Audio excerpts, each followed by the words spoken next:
Okay, YouTubers, anti-nuke activists, and people that are all around suspicious of government. This is for you. Okay, I want to jump right into my screen captures from the NRC Freedom of Information Act documents. They're available to the public and free.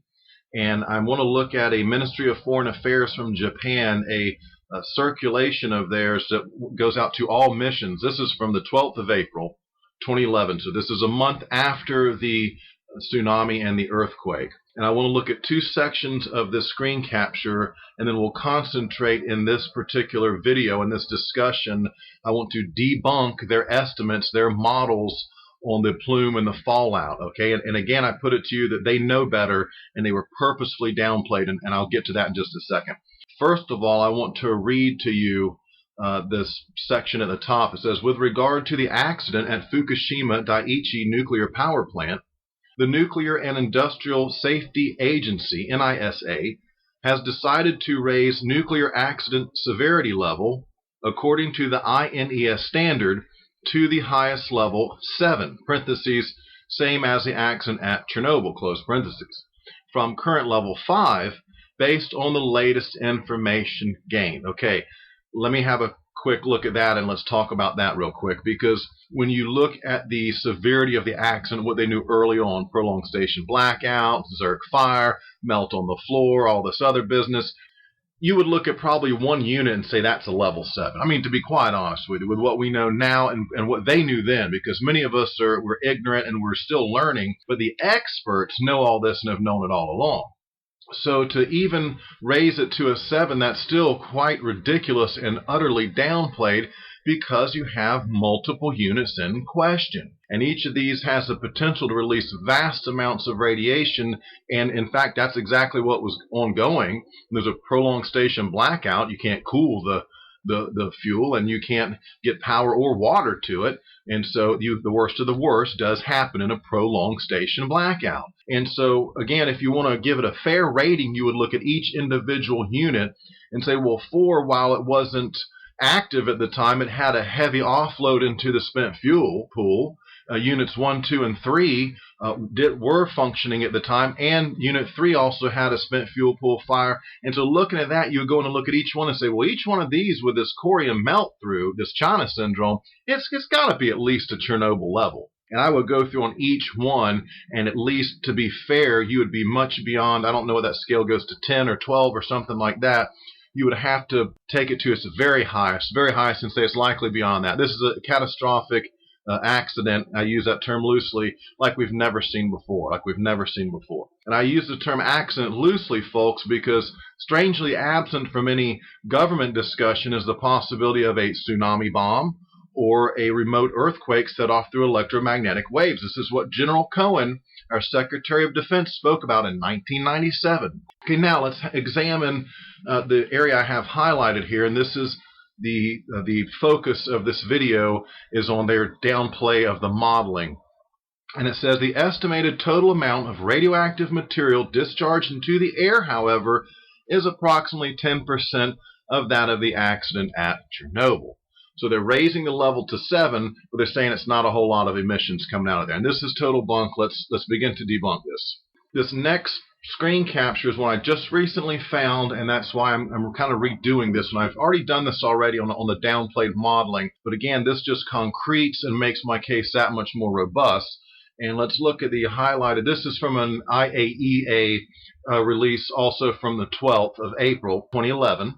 And the important section to note, it says Russia was also vocal in this discussion, stating that it is, quote, not appropriate to compare accidents like Chernobyl and others, because this is not what the INES system is for, end quote. Russia also, parentheses, correctly, close parentheses, pointed out that the accident at Fukushima is still ongoing, and it is premature to speculate how much radioactivity will be released in comparison to other accidents. Seemingly, Russia was concerned with Japan's announcement that the radioactive releases from Fukushima so far are only 10% of what Chernobyl released. Okay, and then I highlight another section where Russia's questioning, hey, how are you going to store all this radioactive water? How are you going to store all this radioactive liquid waste? That's also relevant too, but that's the focus of this video. I want to hammer home on this them trying to say it's only 10% of Chernobyl. These models were based on 96 hours or 4 to 5 days. And that is seriously downplayed. And here's Russia saying exactly what I, myself, and Kevin Blanch and a handful of others have been saying for some time now. And Russia is saying it's premature to speculate because this is ongoing. These emissions are ongoing. And I have measured plumes into April out of these Freedom of Information Act documents. So these plumes were ongoing for several months that we can prove beyond a doubt. And it certainly looks like now when TEPCO has a mystery steam episode coming out of Unit 3 3 weeks ago, yes, these emissions are ongoing. You can't model it on 4 to 5 days or 96 hours. That's criminal. They know this. They know better than that. But that's how you hand the president a piece of paper that says you don't expect harmful levels of radioactivity, right? And this is criminal. This was a conspiracy. Multiple agencies were involved. Many hundreds, if not thousands, should be indicted and called to the stand. Should already been a court case on this one. Let's look at this next screen capture here, and I have underlined the important section, but they're discussing a modeling of the plume and the fallout. And they're discussing the source term provided to NARAC, and this is an agency or group that does modeling of plume and fallout. And I highlight the relevant section. It says all 96-hour dose projections are well below the 1 rem total effective dose. Well, of course they can say that. It's only 96 hours of emanations. Plus, they never talk about plutonium. They never look at plutonium. Okay, so they go in there and say 96 hours. If you look at the source term, 25% of the total fuel in Unit 2 released to the atmosphere. 50% of the total spent fuel from Unit 3 was released in the atmosphere. 100% of the total spent fuel was released to the atmosphere from Unit 4. Again, that bolsters what I've been saying. They wouldn't be running that stuff if they didn't think it had been a melt on the floor and everything was released to the atmosphere. And this is all 96-hour dose projections. Alaska, Hawaii, West Coast are well below the 1 rem. Okay, but that's 4 to 5 days, or that's 96 hours. Let's look at the next screen capture, because this is one where they discuss the president's case, the president's worst case scenario. And the male participant, we don't get to know his name, but Jim Wiggins is talking to him. Jim Wiggins would know, and Chairman Jaxco would know who this was. Says it's bounding. It includes the fuel in the 3 reactors, the fuel in 4 spent fuel pools. It does not include the common spent fuel pool around Unit 4, nor reactors 5 and 6 on any spent fuel pools there. And it's assumed a release based over a 4 to 5 day period. Again, that's incredibly downplayed. When they knew for weeks and weeks, and again, I say measured plumes, discussion of plumes up into April, and recently we have mystery steam. So it's ongoing. I say ongoing for many, many months.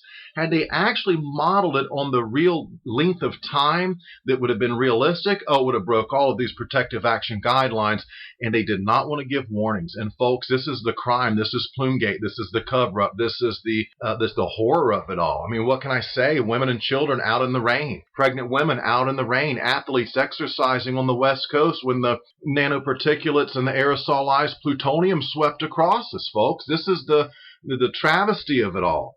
Okay, the next screen cap, again, from the NRC FOIA documents pertaining to Fukushima, and the relevant section I have highlighted. Let's look at this particular modeling they did. It says, Protective Measures Team identified need to update the source term for modeling.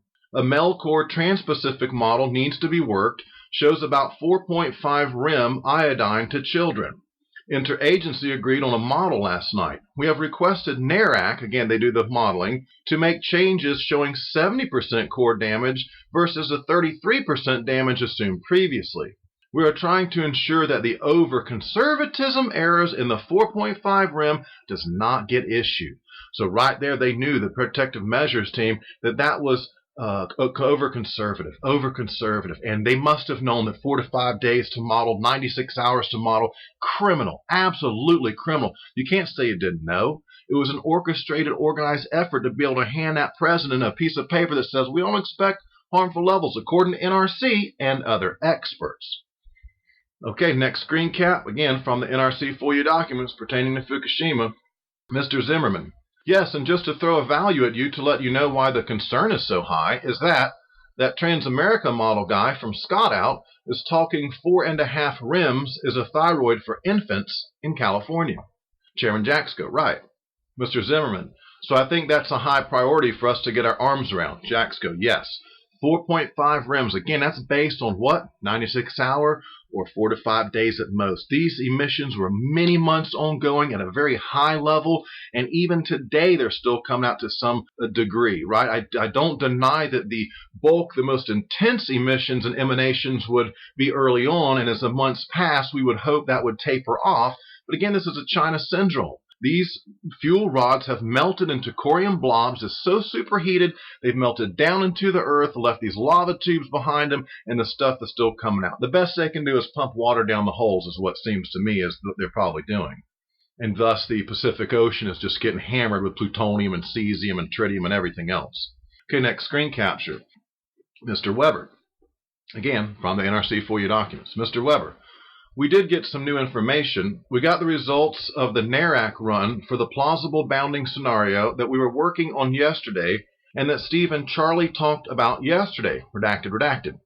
While they show that throughout the United States, the total effective dose tags would not be exceeded. It does show concern with respect to thyroid doses. In Alaska, up to 35 FAR-REM for a 1-year-old child projected thyroid dose.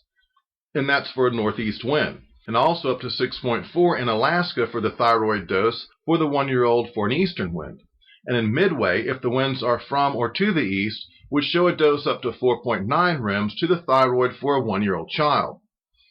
We are working through the interagency to understand and peer review those results. That means, in other words, if the results are too high, again, I tell you, they go back and they keep modeling and keep modeling. Eventually you get one that doesn't look so bad.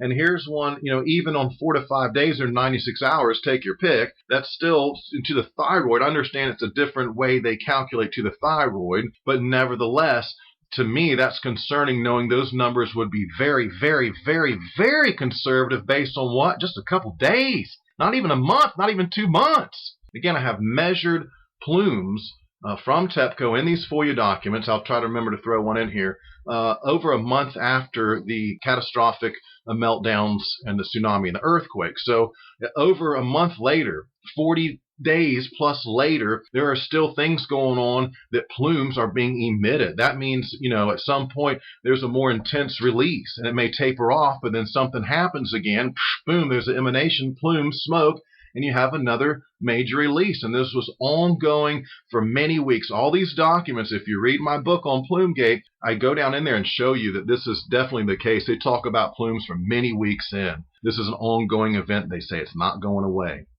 Okay, now we're looking at a screen capture from the NRC website, and dose equivalent to an embryo fetus is 0.5 rem. 0.5 rem. And I try to keep it real and say, let's look at the weakest of us, the most vulnerable of our society, and that's the children, the babies, the unborn, still in the womb, and that's what we should be judging and basing everything on that. Like I say, with the Navy ships and plumes, they should have immediately assumed the worst case was real and sailed those guys into the wind and out of trouble. Period in the story, but they didn't. And same with the fallout and the plume. They should have looked and said, well, how much can a pregnant woman get? Hey, we should base stuff on that. And we shouldn't model on 4 to 5 days or 96 hours when we know 2-3 weeks in, there's still stuff. The RADs are so high that workers won't even go in to work on it in certain situations. And finally, this last screen cap, I would just like to throw in there and continue to hammer home the fact there's no mention of plutonium. They don't want to talk about it. A fuel rod, after it's been used, there's plutonium in it. So plutonium, there's just a vacancy, a total lack of, a void of discussion of plutonium, and that's criminal in and of itself.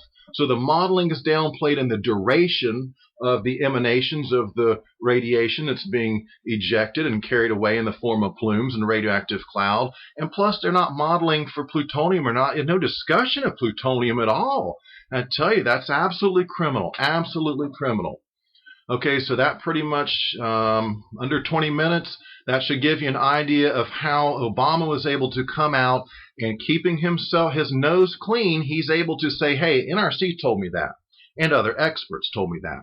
Well, where's the crime for sure? Well, at NRC, and with NARAC and DITRA and Sandy and all these DOE and all these agencies and the people that work for them that downplayed the models. They knew it'd be 30 days, 60 days, 90 days, and had they actually realistically modeled that, holy smokes, we would have some inkling of an idea of what we were really hit with. And that's why those rooftop grabs, and again, I talk about this in my book, those rooftop grabs at power plants here in the United States, the measurements were forwarded into a password-protected database we'll never get to see. We'll never get to see.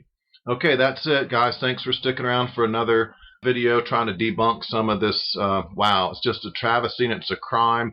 And as people begin to get sick as the years roll on, you know, it's going to come to a head. And I hope everyone has a decent education by then in nuclear power. It's kind of incumbent upon you to learn as much as you can about the truth about nuclear power. Okay, Patrick Penry, have a great day. Over now. We need to get subscribed and get this unity stronger and beat YouTube at their own game. Okay, that's what this is about. Like I say, go to the remix button, hit the remix button. That way you'll have this video and keep up with this. Otherwise, you know, YouTube's just going to control us, guys, and it's really bad.